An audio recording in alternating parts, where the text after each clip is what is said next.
saya akan menjelaskan tentang asal-usul teori kekuasaan negara, yaitu tentang trias politika. Trias politika ini awal muncul yaitu pada zaman Yunani kuno. Aristoteles berpendapat bahwa ada 3 bentuk pemerintahan, yaitu aristokrasi, monarki, dan demokrasi.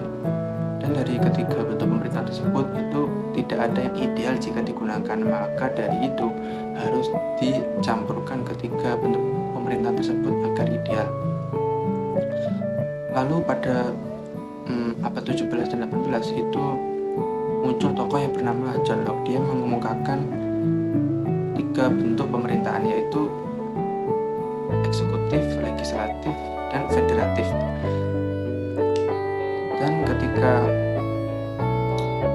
abad ke-18 itu disempurnakan lagi oleh Montesquieu, yaitu eksekutif, legislatif, dan federatifnya itu disempurnakan menjadi yudikatif. Dan dari situlah asal usul trias politika. Kekuasaan yaitu kesempatan seseorang atau sekelompok orang untuk menyadarkan masyarakat atas kemauannya diri sendiri. Terus menurut Abdul Ghaffar, kekuasaan itu berasal dari rakyat, dan asal mula kekuasaan yang ada di rakyat tersebut itu bukan berasal dari Tuhan, melainkan dari kodrat alam. Kemudian kekuasaan rakyat tersebut itu dilimpahkan atau diserahkan kepada penguasa yang kita sebut biasanya sebagai raja untuk menyelesaikan kepentingan masyarakat. Untuk selanjutnya, sifat-sifat kedaulatan itu ada 3, yakni yang pertama adalah tunggal. Kekuasaan itu hanya ada satu, kekuasaan tertinggi.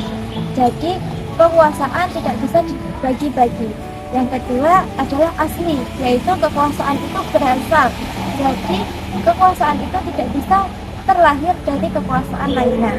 Yang terakhir adalah abadi, yakni kekuasaan itu berjalan terus berlangsung tanpa terputus-putus.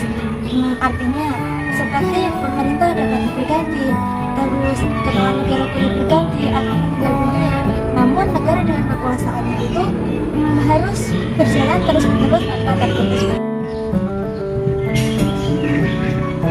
selanjutnya adalah Untuk bentuk kedaulatan ada 4. Yang pertama adalah kedaulatan negara, yaitu negara adalah segalanya.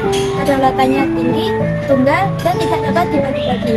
Yang kedua adalah kedaulatan Tuhan, yakni Tuhanlah yang berdaulat, sedangkan negara hanyalah pelaksana. Dan yang ketiga adalah kedaulatan hukum, hukumlah yang mengatur negara, dan negara harus tunduk pada hukum. Yang keempat adalah kedaulatan rakyat, rakyatlah pemilik negara, jadi penguasa harus tunduk pada pemilik negara. Teori-teori yang memberi dasar hukum bagi kekuasaan negara itu ada 3, yaitu teori teokrasi, teori kekuasaan, dan teori yuridis. Teori teokrasi muncul dari para ahli filosof pada masa lampau di Eropa yang menganggap dan mengajarkan bahwa hukum itu berasal dari Tuhan. Teori ini dibagi menjadi 2, yaitu teori primitif dan teori modern. Teori primitif itu langsung dari Tuhan, sedangkan teori modern melainkan seorang raja atas nama Tuhan. Yang kedua, teori kekuasaan. Asal mula kekuasaan karena adanya keunggulan kekuatan antara orang yang satu dengan orang yang lain. Yang terakhir yaitu teori yuridis, pertimbangan yang mengatasi permasalahan hukum. Landasan yuridis menyangkut persoalan hukum yang berkaitan dengan substansi, sehingga diperlukan untuk dibentuk peraturan perundang-undangan yang baru.